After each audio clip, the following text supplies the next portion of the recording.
The Guild is Maximum Lawyers' community of legal entrepreneurs who are taking their businesses and lives to the next level. As a Guild member, you'll build relationships, be held accountable, and learn strategies specifically designed to get you unstuck and accelerate your plan for growth. Members are also granted exclusive access to masterminds hosted around the country. Our next event is coming up, and we're heading to Scottsdale, Arizona. There's something truly magical about the power of these in-person connections where real-time breakthroughs happen. Picture this. You're surrounded by like-minded law firm owners tackling your business and mindset challenges together. The energy is electric, the insights are transformative, and the results are game-changing. Investing in yourself is the best decision you'll ever make. The knowledge, strategies, and breakthroughs you'll gain are priceless assets that will supercharge your practice and propel you forward. Join the Guild and secure your ticket to Scottsdale at the best possible price by visiting maxlawevents.com. In today's episode, we're sharing a presentation from MaxLawCon 2021.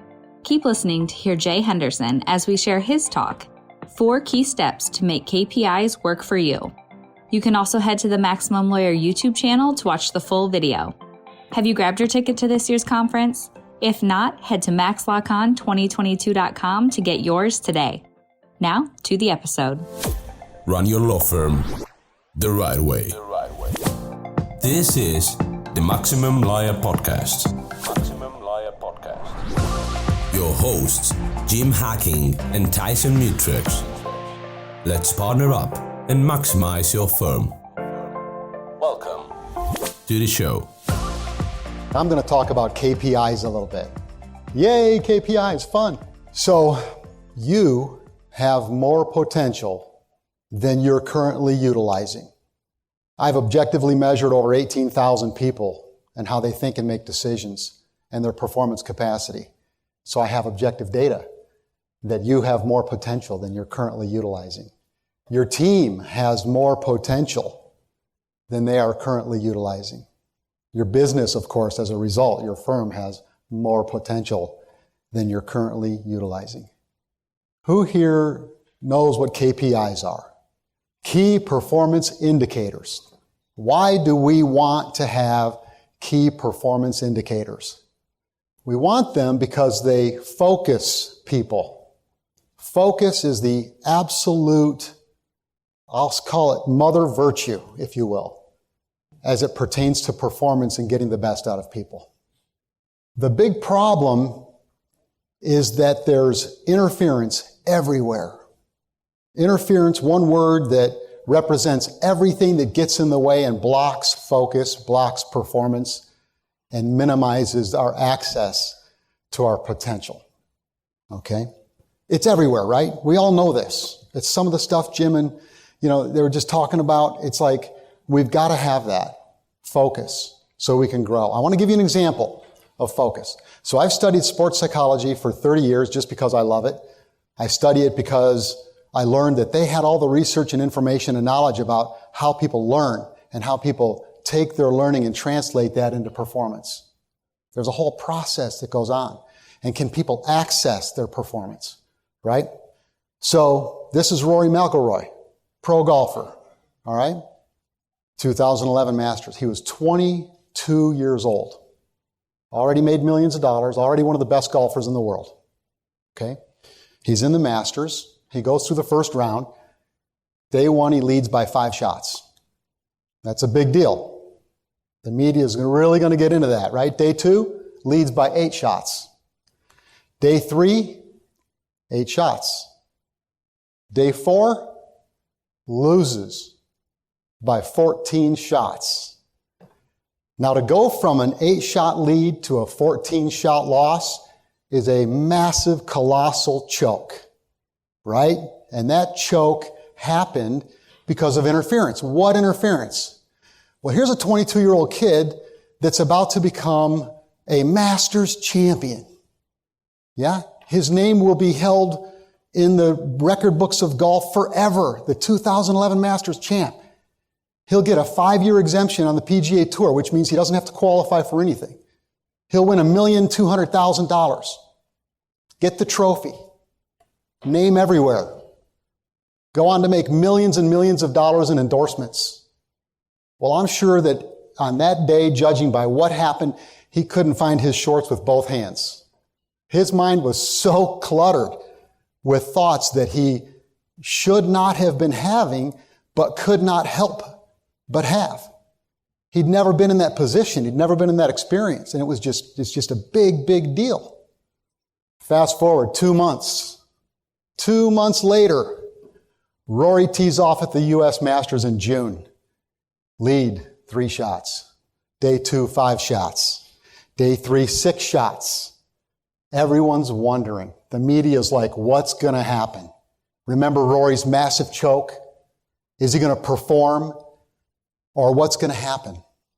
Day 4, wins by 8 shots. Unbelievable shift in performance. Would you agree? Right? How did he do that? Okay. He reduced the interference through focus. And I know that because, as the media does, they interviewed him right after the round. They said, Rory, wow, phenomenal. Congratulations. What made the difference? Here's his answer. It's going to sound silly, he said, but it was 2 words, process and spot. He said, on my long shots, I focused entirely on the process. What he means by that is his pre-shot routine. Every champion, every high-level surgeon, high-level attorney, trial attorney, every medical doctor, the best have pre-meeting, pre-day, pre-event routines that they go through that put them in the proper mental and emotional and physical state of being that they need to be in to access their very best. He said, spot was for my putting. I picked a spot, and my whole goal was to roll the ball over that spot. So his mission all day, in order to reduce interference so that what did not happen 2 months earlier would not happen again, 2 words. Focus on 2 things all day. Process and spot. Did he do more than 2 things all day? Absolutely. He had a ton of things to handle and take care of and think about. But he picked 2 specific areas of focus that could create the control of his mind that he needed to access his very best when he needed it. All right? This is a really, really key thing. And you and your team have just a plethora of things to do all day long. Fair? How many of you feel that there's interference is a real thing? Is interference a real thing? Right? Okay. Law firm interference.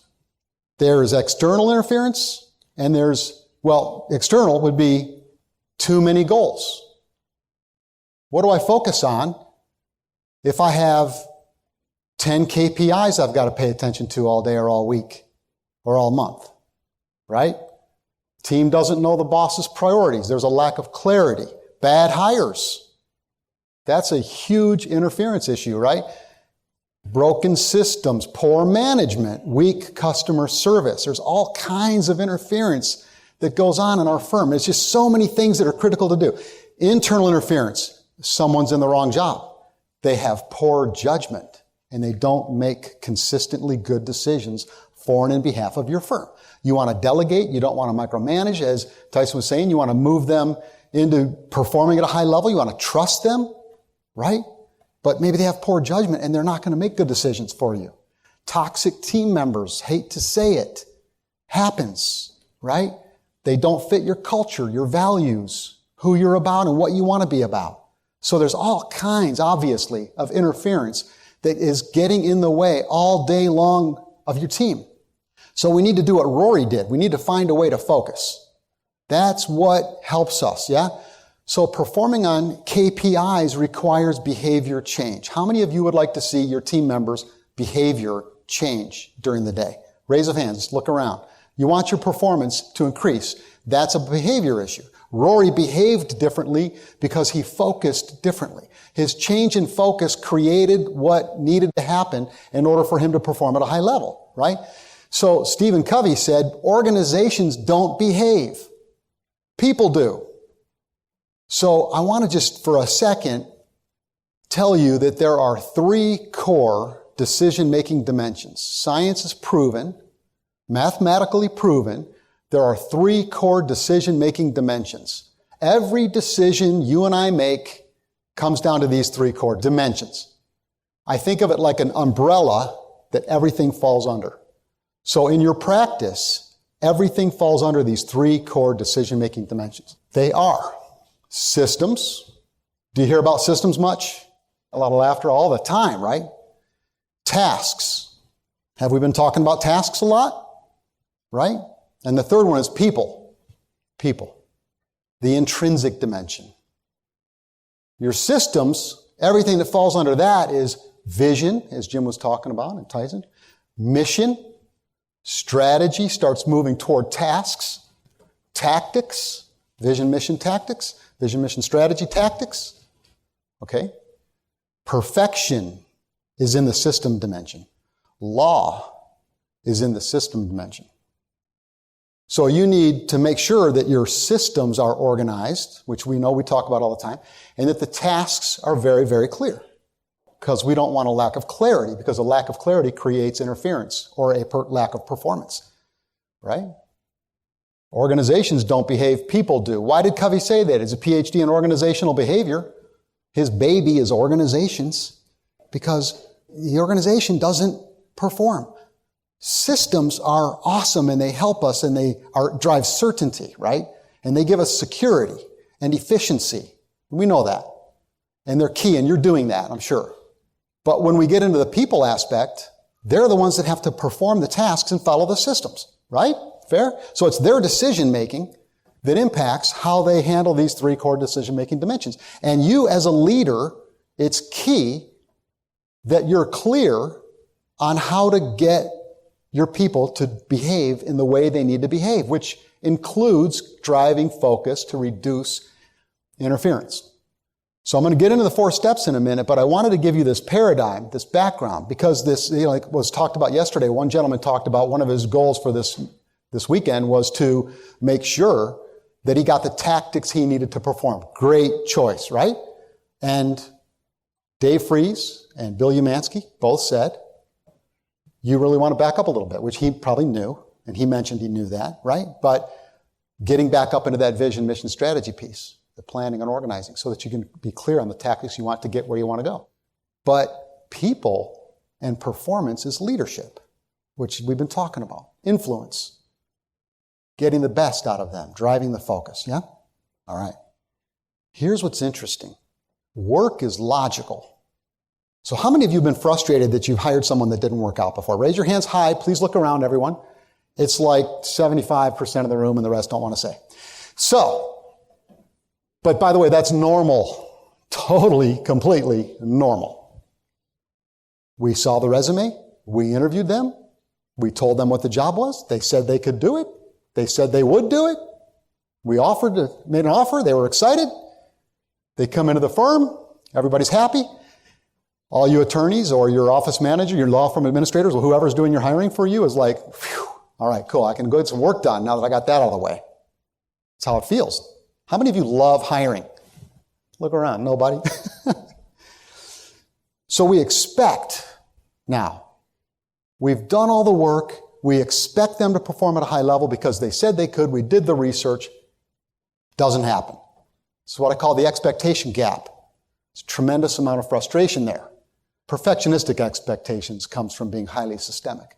And the more perfectionistic you are, the higher your standards are. And the higher your standards are, the harder it is for your people to perform.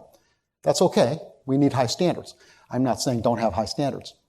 But this is just the cycle that happens that creates these expectations, which are appropriate. We should have those expectations. Because work is logical. It's easy. I interviewed you. You said you could do it. Your resume said you could do it. You're not doing it. What's the problem? Very black and white. Straightforward, right? Work is logical. People are psychological.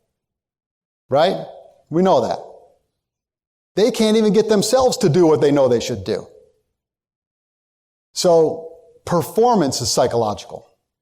So as leaders, to create influence, to get the best out of people, it's critical that we provide what they need and help them to perform at a high level. So back to KPIs. If we want to achieve our KPIs, which are phenomenal benchmarked numbers that show the gap between what our performance is now and what our performance should be. By the way, psychologically, whenever there's a gap, it creates dissonance. It's called cognitive dissonance. Yeah? I'm performing here and I know I can do that. I'm told to perform here. I don't know that I can do that. Have you ever felt overwhelmed with everything there is to do within your legal practice? How do you keep up with your legal work while making time for growing your practice and attracting clients? Do important things like deadlines and even your family fall through the cracks? This is why you should join us at the #1 conference for legal entrepreneurs, Max LawCon. We're going to be focused on helping practices scale and bringing calm to the order. This conference is curated in order to accelerate your implementation. Based on where you are in your legal practice, we're going to help you identify exactly what is most important right now. When you leave Max LawCon, you go home with complete clarity, focus, and a plan to make 2022 your best year ever. And not only your best year in terms of revenue, but your best year in terms of time. Time back with your family. More time to do the work that is in your zone of genius. Only taking the clients that you like. And more money in your pocket. It's all at the Maximum Lawyer Conference. Max LawCon is a 2-day event on Thursday, June 2nd and Friday, June 3rd in St. Charles, Missouri. Seats are filling fast. Grab yours today at www.maxlawcon2022.com. One manager called me at a law firm, large law firm, about 125 people. And I guess that's a large law firm. And said, Jay, I'm having a real struggle with my team. Their intake, and part of their job is to make a lot of outbound calls to do follow-up. And so we've given them a KPI. And the KPI is 30 calls a day. Right? But they're not doing it. Like one is, no one else is. What do I do? So I've been studying sports psych and performance psychology for 30 years. And I love this question. Love it. So I said, how many hours a day are they working? 8 hours. So they're actually on the phone 8 hours. You know, they're supposed to be doing their job 8 hours a day. Yeah. Okay. Normal, right? Cool. I said, go in with a new KPI. And the new KPI is 4 calls an hour. So how would you, like you're all attorneys, you're all intelligent people. The smarter you are, the more you need to be engaged and challenged. How would you feel about making 30 phone calls a day that are somewhat the same over and over and over and over and over and over for months? Would you love that? Raise of hands. Right? So where was the interference? I mean, I could have dug deeper and found the interference in other ways. So like if you could get the message, right? If you can reduce interference, boom, shift in performance. Go in, 4 calls an hour. Give me a call, let me know how it goes. She calls me back in 2 weeks. She's like, it is like a revolutionary, Jay. Everybody's blowing away 30 calls, doing 40 and 50 calls a day. How'd that happen? How come? Well, because what happened is we shifted the focus of their attention. That's what Rory did. He talked to some sports psychologist probably, maybe he already knew this, and he's like, you know, my mind was all over the place while I was on the course in the Masters in April. Like my brain just was everywhere, you know, which creates complete shift in the chemicals of his body.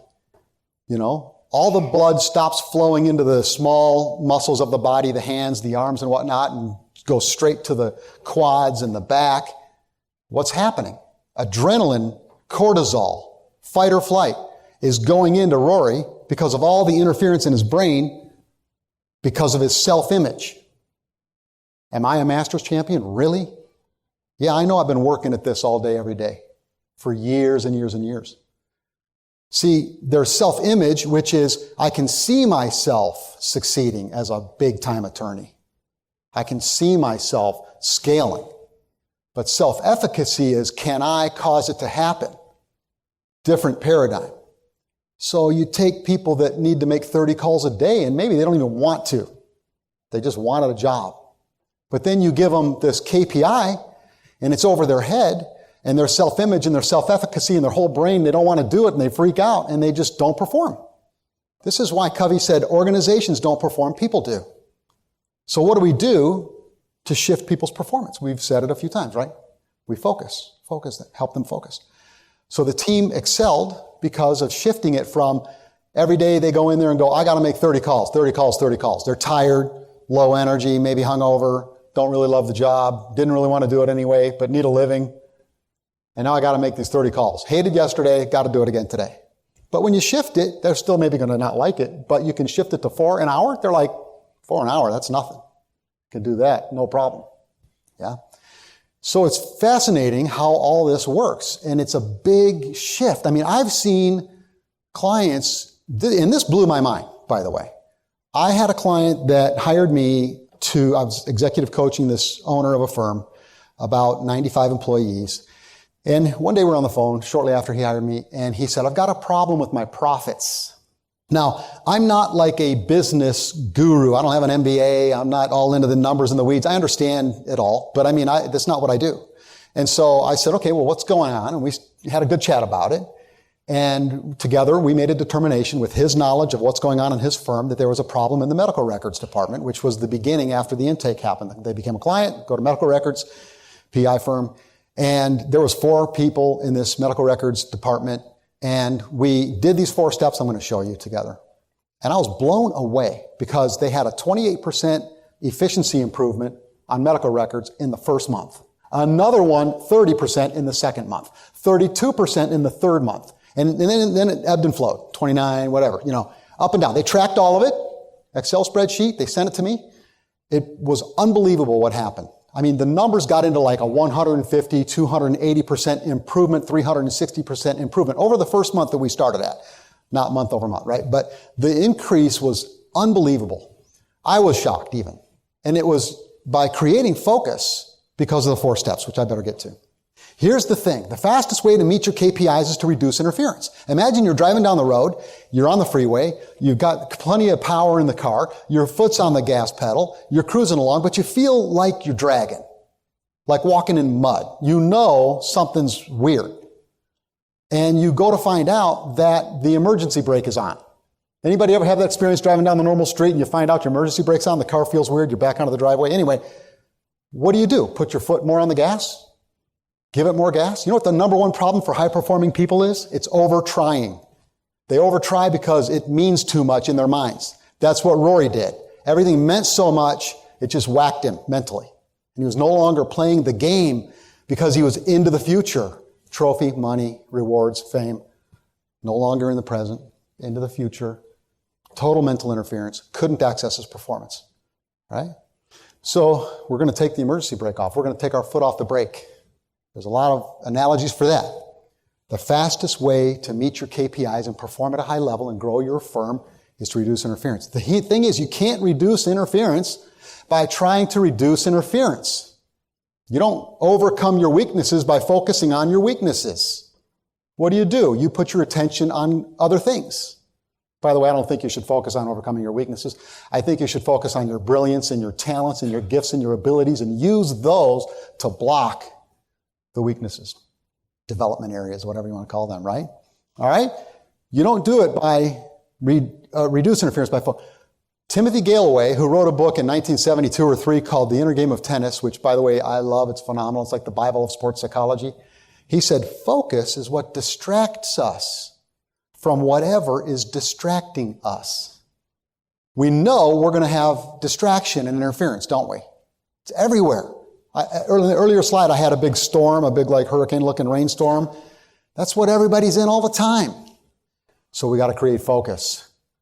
Tim Cook at Apple said, we are the most focused company that I know of or have read of or have any knowledge of. We say no to good ideas every day. We say no to great ideas in order to keep the amount of things we focus on very small so we can put enormous energy behind the ones we do choose.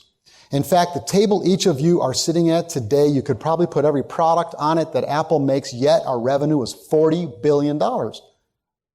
See, now that's a quote to remember. Okay? So the 4 steps. Before I tell you the 4 steps real quick, and we've only got a few minutes left, but what I'm going to show you here, you can all go home and do immediately. You can do that. It's so simple, it's unbelievable. But we want everything to be complicated because we're intelligent. And we don't trust ourselves enough. That's why Rory choked. Wrong focus, not enough trust. But you can do this stuff. If you got through law school, man, it's a breeze to do what I'm going to show you. There was a Hungarian psychologist. His name was Mihai Csikszentmihalyi. The reason I tell you he's Hungarian is because of his name. But he was at the University of Chicago, PhD, taught psychology for many, many years. He did a big study in the early 80s, I want to say. And what he did is he gave all kinds of people, I think it was like 800 people, a beeper. Were there cell phones in the early 80s? I can't remember. It was like they had a beeper, okay? They had a little pad of paper or like a booklet, whatever, pen. Surgeons, musicians, artists, all kinds of dancers, performers. And what he would do is he would periodically ping them on their beeper. And the idea was when you get this beep, you need to, as soon as you can, from the moment it happens, mountain climbers, as soon as you can, when this happens, you get beeped, stop and write down what you're doing and what you're experiencing and how you feel. And there were some questions. Something like 800 people. And what he came up with was there were 8 components to flow. Heard of flow? Flow, the zone, high performance, peak states, playing in the tree, every different sport calls it a different thing. And the first 3 are actually something that you need to act upon. The rest of them are almost like automatically going to come as a result of these first 3. So I call it the key 3, if you will, components of flow, or high performance, or optimal experience, optimum enjoyment.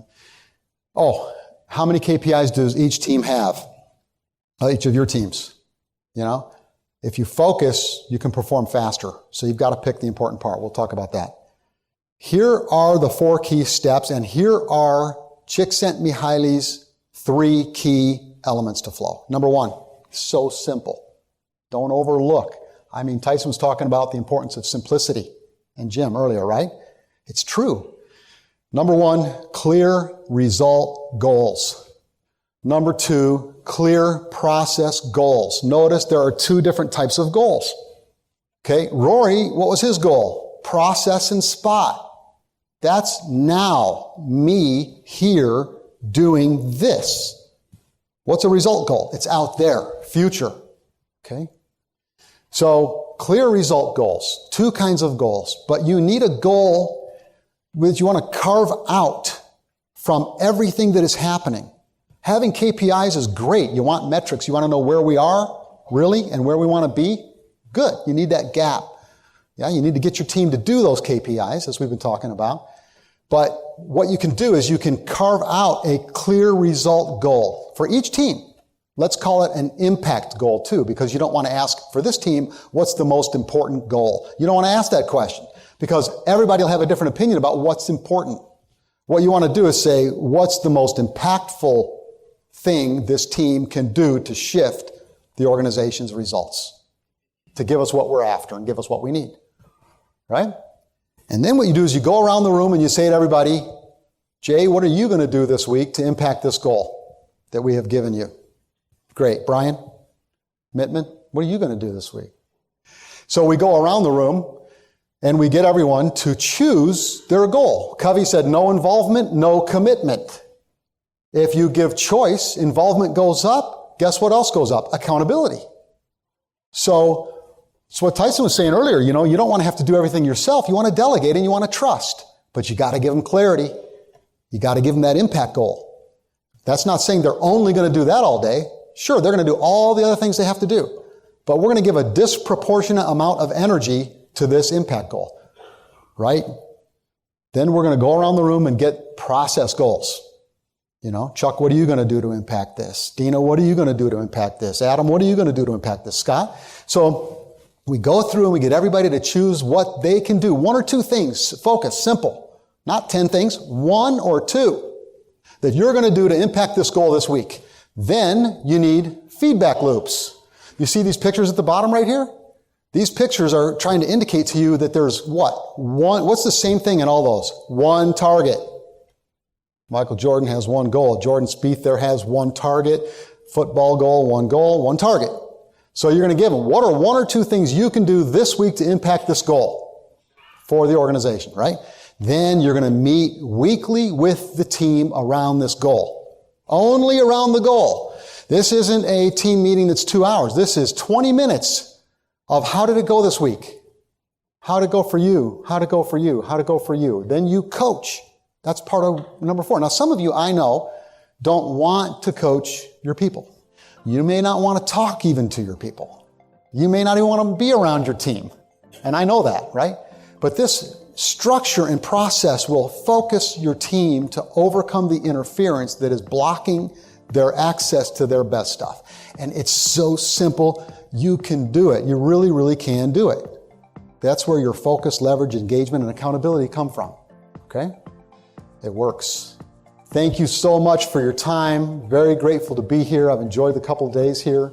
Have a blast. Go home and implement these 4 steps. It's super simple and you can do it. It'll work. I promise. Thank you so much. Be well. Be safe. Thanks for listening to the Maximum Lawyer Podcast. To stay in contact with your host and to access more content, go to MaximumLawyer.com. Have a great week and catch you next time.